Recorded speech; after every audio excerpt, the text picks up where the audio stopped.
بسم اللہ الرحمن الرحیم۔ السلام علیکم۔ سیرت النبوی صلی اللہ علیہ وآلہ وسلم کی سیریز چل رہی ہے۔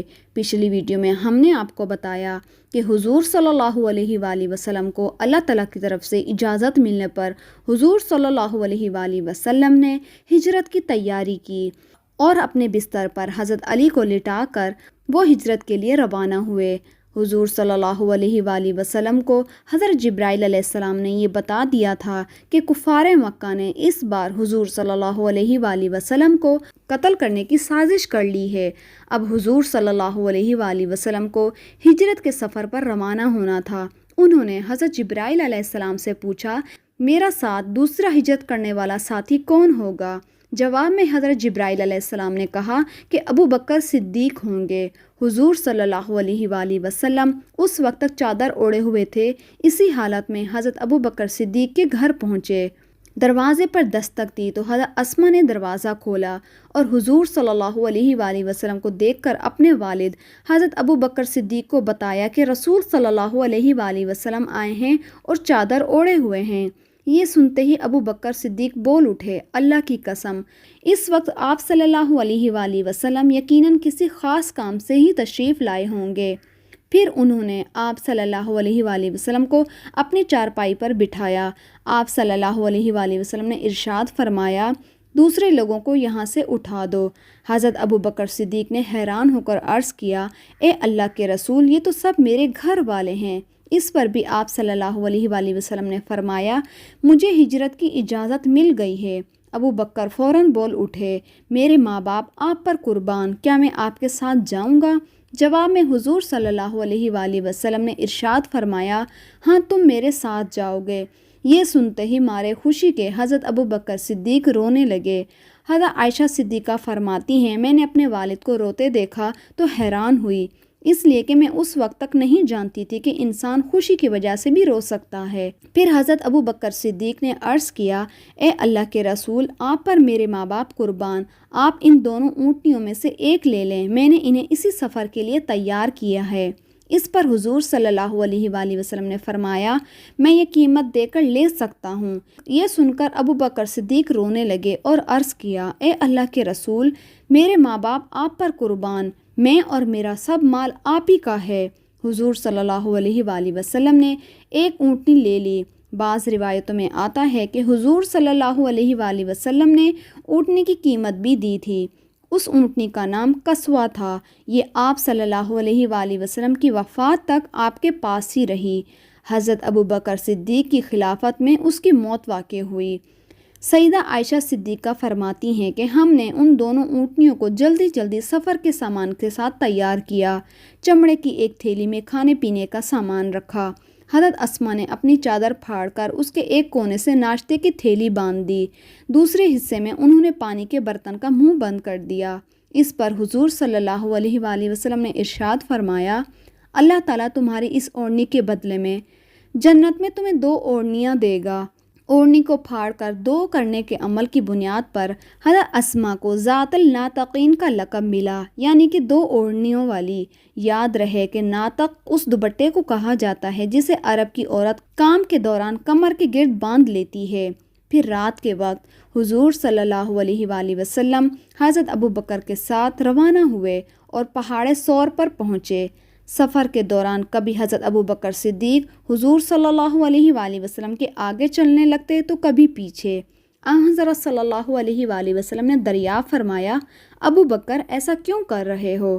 جواب میں انہوں نے عرض کیا، اللہ کے رسول، میں اس خیال سے پریشان ہوں کہ کہیں راستے میں کوئی آپ کے اوپر گھات لگائے نہ بیٹھا ہو۔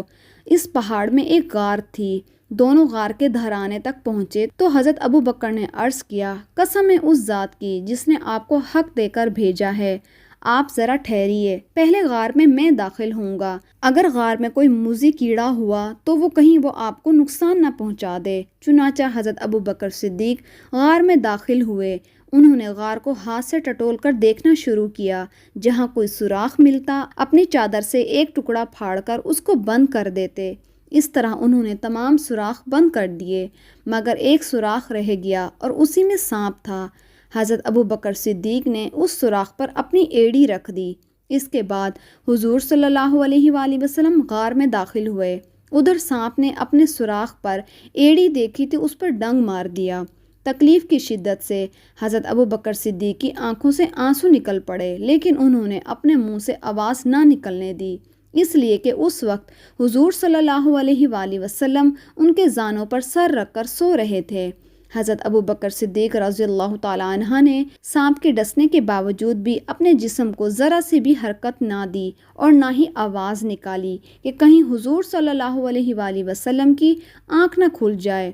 تاہم آنکھ سے آنسو نکلنے کو وہ کسی طرح نہ روک سکے اور وہ حضور صلی اللہ علیہ وآلہ وسلم پر گرے۔ ان کے گرنے سے حضور صلی اللہ علیہ وآلہ وسلم کی آنکھ کھل گئی۔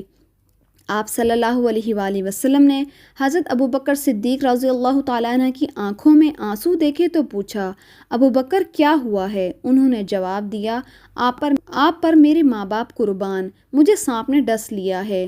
آپ صلی اللہ علیہ وآلہ وسلم نے اپنا لعاب دہن سانپ کے کاٹنے کی جگہ پر لگا دیا، اس سے تکلیف اور زہر کا اثر فوراً ہی دور ہو گیا۔ صبح ہوئی، حضور صلی اللہ علیہ وآلہ وسلم کو حضرت ابوبکر رضی اللہ تعالیٰ عنہ کے جسم پر چادر نظر نہ آئی تو دریافت فرمایا، ابوبکر چادر کہاں ہے؟ انہوں نے بتایا، اللہ کے رسول، میں نے چادر پھاڑ پھاڑ کر اس غار کے سوراخ بند کیے ہیں۔ آپ صلی اللہ علیہ وآلہ وسلم نے دعا کے لیے ہاتھ اٹھائے اور فرمایا، اے اللہ، ابوبکر کو جنت میں میرا ساتھی بنانا۔ اسی وقت اللہ تعالیٰ نے وحی کے ذریعے خبر دی کہ آپ کی دعا قبول کر لی گئی ہے۔ ادھر قریش کے لوگ نبی پاک صلی اللہ علیہ وآلہ وسلم کی تلاش میں اس غار کے قریب آ پہنچے۔ ان میں سے چند ایک جلدی سے آگے بڑھ کر غار میں جھانکنے لگے۔ غار کے دہانے پر انہیں مکڑی کا جالا نظر آیا، ساتھ ہی 2 جنگلی کبوتر بھی نظر آئے۔ اس پر ان میں سے ایک نے کہا، اس غار میں کوئی نہیں ہے۔ ایک روایت میں یوں بھی آیا ہے کہ ان میں امیہ بن خلف بھی تھا۔ اس نے کہا، اس غار کے اندر جا کر دیکھو۔ کسی نے جواب دیا، غار کے اندر جا کے دیکھنے کی کیا ضرورت ہے؟ غار کے منہ پر بہت جالے لگے ہوئے ہیں، اگر وہ اندر جاتے تو یہ جالے باقی نہ رہتے، نہ ہی یہاں کبوتر کے انڈے ہوتے۔ حضرت ابوبکر صدیق نے جب ان لوگوں کے غار کے دہانے پر دیکھا تو آپ رو پڑے اور دبی آواز میں بولے، اللہ کی قسم، میں اپنی جان کے لیے نہیں روتا، میں تو اس لیے روتا ہوں کہ کہیں یہ لوگ آپ کو تکلیف نہ پہنچائیں۔ اس پر نبی پاک صلی اللہ علیہ وآلہ وسلم نے ارشاد فرمایا، ابوبکر غم نہ کرو، اللہ ہمارے ساتھ ہے۔ اس وقت اللہ تعالیٰ نے حضرت ابوبکر کے دل کو سکون بخشا۔ ان حالات میں ابوبکر صدیق کو پیاس محسوس ہوئی۔ انہوں نے حضور صلی اللہ علیہ وآلہ وسلم سے اس کا ذکر کیا تو آپ نے ارشاد فرمایا کہ اس غار کے درمیان میں جاؤ اور پانی پی لو۔ صدیق اکبر اٹھ کر غار کے درمیان میں پہنچے۔ وہاں انہیں اتنا بہترین پانی ملا کہ وہ شہد سے بھی زیادہ میٹھا اور دودھ سے بھی زیادہ سفید اور مشک سے بھی زیادہ خوشبو والا تھا۔ انہوں نے اس میں سے پانی پیا۔ جب وہ واپس آئے تو حضور صلی اللہ علیہ وآلہ وسلم نے فرمایا کہ اللہ تعالیٰ نے جنت کی نہروں کے نگران فرشتے کو حکم فرمایا کہ اس غار کے درمیان میں جنت الفردوس سے ایک چشمہ جاری کر دیں تاکہ تم اس میں سے پانی پی سکو۔ یہ سن کر حضرت ابوبکر صدیق حیران ہوئے اور عرض کیا، کیا اللہ کے نزدیک میرا اتنا مقام ہے؟ آپ صلی اللہ علیہ وآلہ وسلم نے ارشاد فرمایا کہ ہاں، بلکہ اے ابوبکر، اس سے بھی زیادہ ہے۔ قسم ہے اس ذات کی جس نے مجھے حق کے پیغام کے ساتھ نبی بنا کر بھیجا ہے، وہ شخص جو تم سے بغض رکھے گا جنت میں داخل نہیں ہو سکے گا۔ غرض قریش مایوس ہو کر غار ثور سے ہٹ آئے اور ساحلی علاقوں کی طرف چلے گئے۔ ساتھ ہی انہوں نے اعلان بھی کر دیا کہ جو شخص محمد یا ابوبکر کو گرفتار کر کے یا قتل کر کے لائے گا اسے 100 اونٹ انعام میں دیے جائیں گے۔ آپ صلی اللہ علیہ وآلہ وسلم اور ابوبکر اس غار میں 3 دن تک رہے۔ اسی دوران ان کے پاس حضرت ابوبکر صدیق رضی اللہ تعالیٰ عنہ کے بیٹے عبداللہ رضی اللہ تعالیٰ عنہ بھی آتے جاتے رہے۔ یہ اس وقت کم عمر تھے مگر حالات کو سمجھتے تھے۔ اندھیرا پھیلنے کے بعد یہ غار میں آ جاتے اور اندھیرے فجر کے وقت وہاں سے واپس چلے جاتے۔ اس سے قریش یہ خیال کرتے کہ انہوں نے رات اپنے گھر میں گزاری ہے۔ اس طرح قریش کے درمیان دن بھر میں جو باتیں ہوتی یہ ان کو سنتے اور شام کو حضور صلی اللہ علیہ وآلہ وسلم کے پاس پہنچا دیتے۔ حضرت ابوبکر صدیق رضی اللہ تعالیٰ عنہ کے ایک غلام حضرت عامر بن فہیر رضی اللہ تعالیٰ عنہ تھے۔ یہ پہلے طفیل نامی ایک شخص کے غلام تھے۔ جب یہ اسلام لائے تو طفیل نے ان پر ظلم ڈھانا شروع کر دیا۔ اس پر حضرت ابوبکر صدیق نے انہیں خرید کر آزاد کر دیا۔ یہ حضرت ابوبکر صدیق کی بکریاں چرایا کرتے تھے۔ یہ بھی ان دونوں غار تک آتے جاتے رہے۔ شام کے وقت اپنی لکڑیاں لے کر وہاں پہنچ جاتے اور رات کو وہیں رہتے۔ صبح سویرے اندھیرے کے وقت حضرت عبداللہ رضی اللہ تعالیٰ عنہ کے جانے کے بعد یہ بھی وہاں سے اپنی بکریاں اسی راستے سے واپس لاتے تاکہ ان کے قدموں کے نشان مٹ جائیں۔ ان 3 راتوں تک ان کا برابر یہی معمول رہا۔ یہ ایسا حضرت ابوبکر صدیق رضی اللہ تعالیٰ عنہ کی ہدایت پر کرتے تھے۔ حضرت عبداللہ کو بھی حضرت ابوبکر صدیق رضی اللہ تعالیٰ عنہ نے یہی حکم دیا تھا کہ وہ دن بھر قریش کی باتیں سنا کریں اور شام کو انہیں بتا دیں۔ عامر بن فہیر کو بھی ہدایت تھی کہ دن بھر بکریاں چرایا کریں اور شام کو غار میں ان کا دودھ پہنچا دیا کریں۔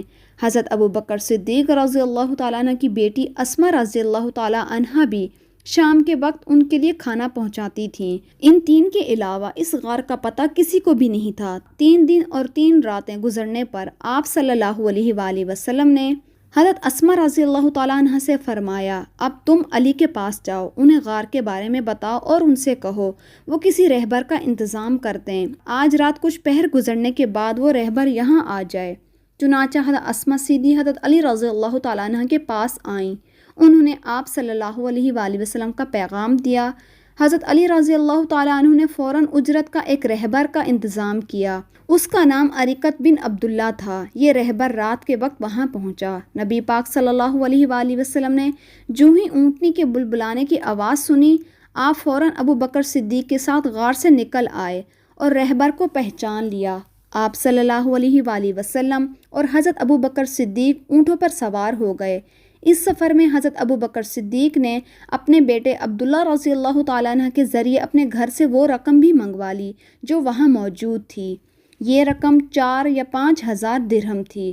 جب صدیق اکبر مسلمان ہوئے تھے تو ان کے پاس 40-50 ہزار درہم موجود تھے۔ گویا کہ یہ تمام دولت انہوں نے اللہ کے راستے میں خرچ کر دی تھی۔ جاتے وقت بھی گھر میں جو کچھ تھا منگوا لیا۔ ان کے والد ابو قحانہ رضی اللہ تعالیٰ عنہ اس وقت تک مسلمان نہیں ہوئے تھے۔ ان کی بینائی ختم ہو گئی تھی۔ وہ گھر آئے تو اپنی پوتی حضرت اسما رضی اللہ تعالیٰ عنہا سے کہنے لگے، میرا خیال ہے کہ ابو بکر اپنی اور اپنے مال کی وجہ سے تمہیں مصیبت میں ڈالے گا۔ مطلب یہ تھا کہ جاتے ہوئے سارے پیسے لے گئے ہیں۔ یہ سن کر حضرت اسما نے کہا، نہیں بابا، وہ ہمارے لیے بڑی خیر و برکت چھوڑ گئے ہیں۔ حضرت اسما کہتی ہیں کہ اس کے بعد میں نے کچھ کنکر ایک تھیلی میں ڈالے اور ان کو طاق میں رکھ دیا۔ اس میں میرے والد اپنے پیسے رکھتے تھے۔ پھر اس تھیلی میں کپڑا ڈال دیا اور اپنے دادا کو ہاتھ لگا کر دکھایا۔ پھر اپنے دادا کا ہاتھ ان پر رکھتے ہوئے میں نے کہا، یہ دیکھیے، روپے یہاں رکھے ہیں۔